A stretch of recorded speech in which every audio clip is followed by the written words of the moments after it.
Asimamia hapo ndo mwisho. Asante sana. Udanganyifu umeanza katika bustani la Edeni. Ili kuweza kuwatoa wanadamu katika kusudi na mpango wa Mungu.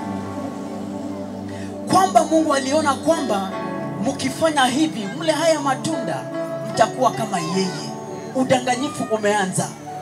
Lakini mwanadamu hakuwa mwepesi wa kugundua kwamba katika sura ya kwanza mstari wa 28 Mungu alikuwa ashawafanya wanadamu katika sura yake, katika uwezo wake. Walikuwa tayari washamfanana Mungu. Shetani akaja na uongo akawaambia kwamba kama mtafanya hivi mtakuwa kama yeye. Hawakuwa na ufahamu kwamba tayari Mungu alikuwa amewafanya kama hao. God had already created human beings in his own image and likeness. So ni kitu gani kingine ambacho kingeongezeka? Such is the deception of the enemy. Hata katika kizazi hiki, huo ndio udanganyifu wa shetani. Anakuja kukupatia uhalisia ambao si wako. Akamwambia mwanadamu kwamba utafanyika kama Mungu mwingine. Akamdanganya mwanadamu akatoka katika makusudi ya Mungu. Akamtenda Mungu dhambi. Biblia inasema kwamba wakajipata hawana vazi kabisa. Yani wakapoteza vazi la utukufu. Na hata wakati Mungu alipokuwa anakuja katika bustani kutembea, kutafuta hawa watu katika ushirika wao wa kila siku, akaweza kuwakosa katika rada yake. Akawauliza mko wapi? Kwa sababu vazi la utukufu lilikuwa limepotea. Hii injili haikuji kwa watu peke yao ambao hawajaokoka. Hii injili itakuja kwa kila mtu hata ambaye ameokoka. Kwa sababu tukiangalia mwanzo, Adamu na Hawa walikuwa watu ambao wamefanywa na Mungu mwenyewe. Hawakuwa watu ambao walizaliwa kutoka kwa mwili. Walifanywa na Mungu mwenyewe. Na tazama shetani akakuja, akawatoa katika makusudi ya Mungu. Kwa hivyo wewe yule uliyeokoka na ambaye haujaokoka, you are not so special that the devil cannot do away with you. Praise the name of the living God.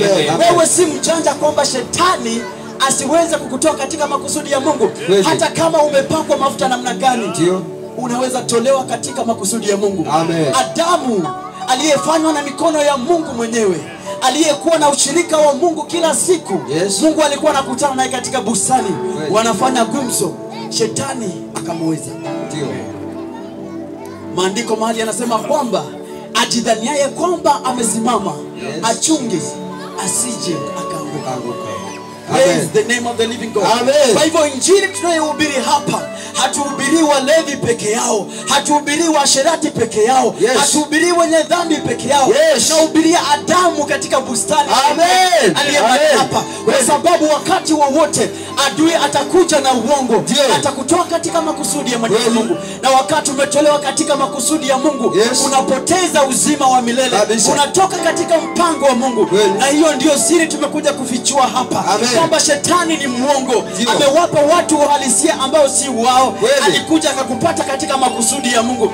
Akakwambia ukifanya namna hii utakuwa hivi. Amewapa watu false identity. Today we call our brothers drunkards. Leo tunaita ndugu zetu walevi. Hapana, wamepewa uhalisia ambao si wao na utambulisho ambao si wao na shetani. Praise the name of the living God. Na hiyo ndio injili tumekuja kuihubiri hapa. Kwamba Baba aliyekuwa na huruma na neema katika bustani la Edeni, alipogundua kwamba wanadamu wamepoteza vazi la utukufu. Mstari wa 21 sura ya 3, Biblia inasema nini? Mwanzo hiyo 3:21. Maandiko yanasema hivi: Bwana Mungu akawafanyia Adamu na mkewe mavazi ya ngozi. Bwana Mungu akamfanyia Adamu na mkewe mavazi ya ngozi. Akawavika. Hapa Mungu ameanza mpango wa kuwarejesha wanadamu katika utukufu.